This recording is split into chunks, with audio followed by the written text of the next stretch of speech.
तो सुभद्रा योजना आसला बड़ अपडेट हिताधिकारी को मिल एका बेले 3टी किस्ती तो क्या मिल केबे मिल को माने पाइबा योग्य अटंती संपूर्ण अपडेट अच्छी तो आगो को सर्वे होगा जाऊँगी एका 3टी किस्ती आपण मानक मिलवा जाऊँगी तो चलतु संपूर्ण अपडेट कौन रही आज आम भिडियो मध्यम जानी नबा जदि आपण सुभद्रा हिताधिकारी अटंती गोटे भी किस्ती पाई ना आपण माने खुशी जातु कि एका बेले 3टी किस्ती आपण मानक मिलवा जाऊँगी तो जो हिताधिकारी माने आम रही सुभद्रा योजना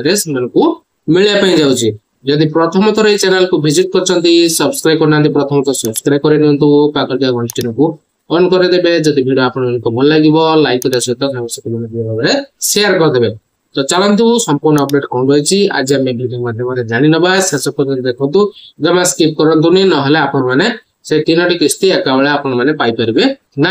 तो चलतु हिताधिकारी को मिल 3 किस्ती IIM संबलपुर छात्र छात्री करिवे सुभद्रा योजना सर्वे वंचित हिताधिकारी को मिल 3 किस्ती तो महिला सशक्तिकरण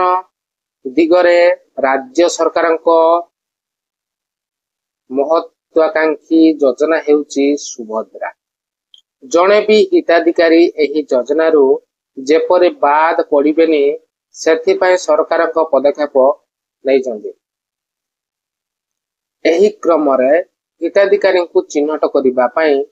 पुणी सर्वे करिवे राज्य सरकार IIM संबलपुर अध्ययन करुतबा छात्र छात्री गाँ गाँ बुले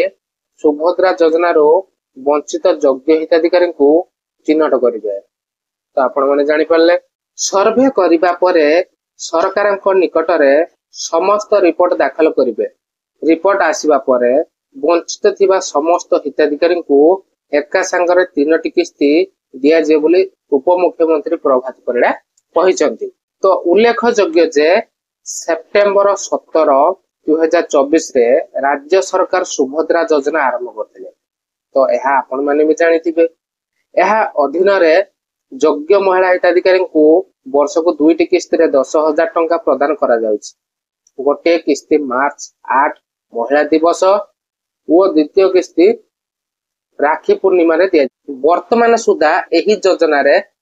कोटियरु अधिक हिताधिकारी को टंका ट्रांजैक्शन करा जायछि सुभद्रा योजना रे